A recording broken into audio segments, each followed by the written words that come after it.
بسم اللہ الرحمن الرحیم۔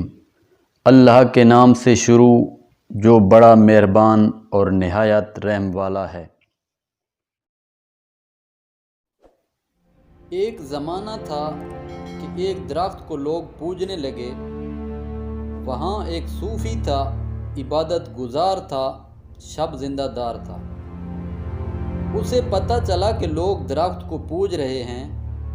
اس کے دل میں بڑی غیرت جاگی، توحید کی غیرت ہوتی ہے، وہ جاگی اور وہ کھڑا ہو گیا۔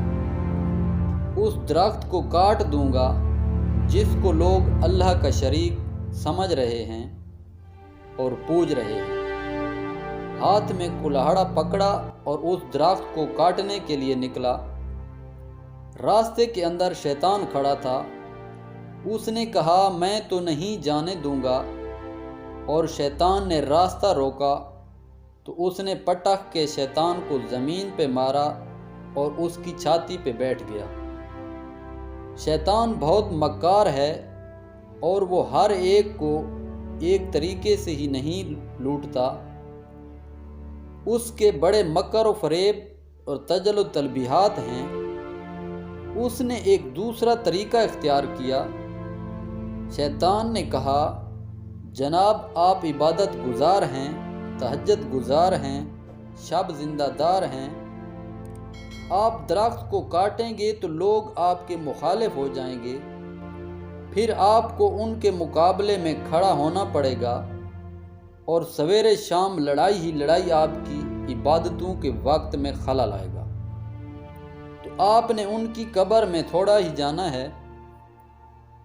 آپ کی قبر اپنی ہے، ان کی قبر اپنی ہے، آپ چھوڑیے ان کو۔ اور ساتھ ہی کہا کہ جب آپ مصلی اٹھایا کریں گے تو نیچے سے ایک درہم مل جایا کرے گا، تو آپ اس سے اپنے کھانے پینے کا انتظام کر لیا کریں اور آپ فارغ البال بھی ہو جائیں گے۔ اس طرح باتوں میں لگایا اور وہ زاہد صاحب واپس آ گئے۔ نماز پڑھی، مصلی اٹھایا، درہم ملا، بڑے خوش ہو گئے اور دلیلیں تراشنے لگے۔ واقعی مجھے کیا لگی، تمہیں غیر سے کیا، تم نے اپنی قبر میں جانا ہے، جائیں وہ بھاڑ میں، مجھے کیا لگے، مجھے ان کے بارے میں کیا پوچھا جانا ہے۔ نمازیں پڑھتا ہے، ہر نماز کے بعد مصلی اٹھاتا ہے تو ایک درہم ملتا ہے۔ کافی دن گزر گئے، دل بھی آہستہ آہستہ مردہ ہو گیا۔ ایک دن مصلی اٹھایا تو کوئی درہم نہیں نکلا۔ پھر وہ دوبارہ کلاڑا اٹھا، راستے میں پھر شیطان کھڑا تھا۔ کہا کدھر جا رہے ہو؟ کہا درخت کو کاٹنے جا رہا ہوں۔ شیطان نے کہا میں تو نہیں جانے دوں گا۔ اس کو تجربہ تھا کہ میں نے اس کو پٹخ کے زمین پہ مارا تھا، یہ مجھ سے طاقتور تو ہے نہیں۔ اس نے شیطان کو گریبان سے پکڑ لیا۔ شیطان نے پٹخ کے زمین پہ مارا اور چھاتی پر بیٹھ گیا۔ وہ زاہد پریشان ہو گئے۔ شیطان کو کہنے لگے کہ یہ کیسے ہوا، میرا تو تجربہ ہے کہ میں طاقتور اور تم کمزور ہو، لیکن اب تم نے پٹخ کے مجھے زمین پہ مارا۔ کہا صاحب اس دن تم اللہ کی رضا کے لیے جا رہے تھے، آج تم درہم کے لیے جا رہے ہو۔